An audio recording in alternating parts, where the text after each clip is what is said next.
Hello everyone, welcome back to our channel, welcome back to Bengali sports blog. Bengali sports ব্লগের নতুন একটা ভিডিওতে তোমাদের সবাইকে ওয়েলকাম।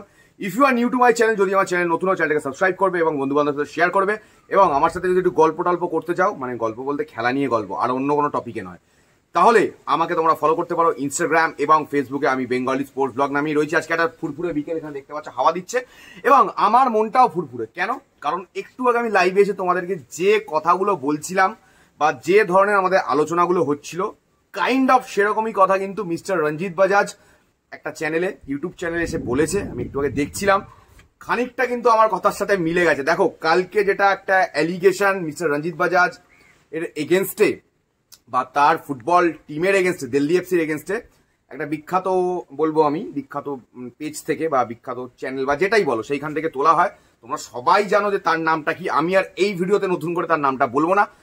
সেই জায়গায় কিন্তু মিস্টার রঞ্জিত বাজাজ কিন্তু তার রিয়াকশন দিয়েছে এবং আনোয়ার আলীর এই যে transfer সাগাটা, which is the most controversial thing in Indian football currently, সেইটা নিয়ে কিন্তু মিস্টার রঞ্জিত বাজাজ কিন্তু আজকে অনেক ইম্পর্টেন্ট কথা আমাদেরকে তুলে ধরেছেন আমাদের সামনে। সেটা নিয়ে আজকে এই ভিডিওতে আমরা আলোচনা করব।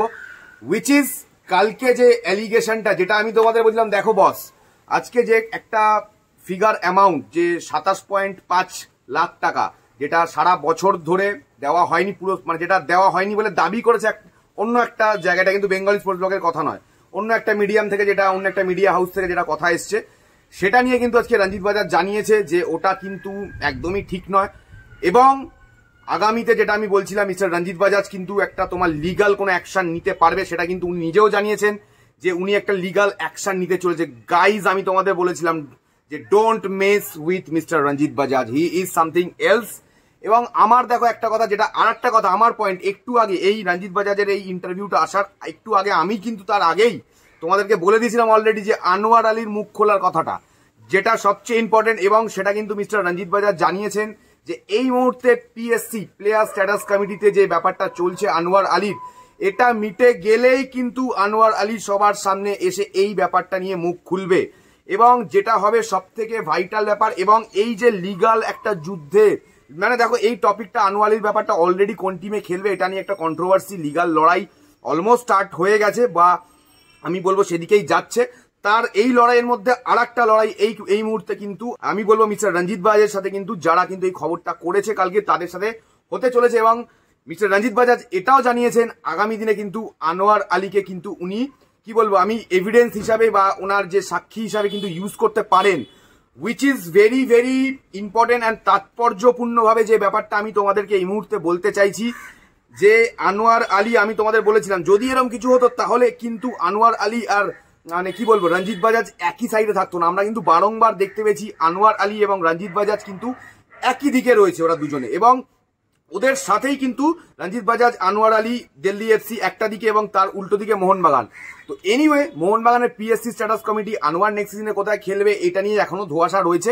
এটা মিস্টার রঞ্জিত বাজাজও সেই জায়গাতে নেই যে উনি ক্লারিফাই করবেন, বা আমরা কেউই নেই, বেঙ্গলি স্পোর্টস ব্লগও নেই এই জায়গাতে।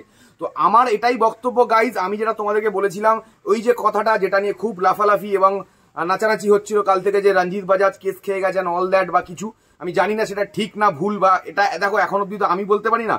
যেটা শুনলাম, যেটা শুনতে পাচ্ছি, তোমাদের সামনে তুলে ধরলাম।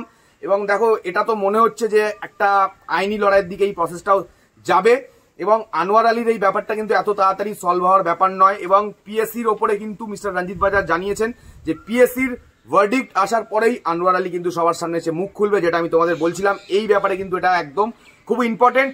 অ্যান্ড এই মুহূর্তে দাঁড়িয়ে আছি, বিকেল হয়ে গেছে, মন খুব ভালো। রাত্রিবেলা আজকে ডিমি আসছে, ডিমি ডায়মন্ডাকোস, ডিমিট্রিয়াস ডায়মন্ডাকোস আসছে আজকে রাত্রিবেলা 2:20।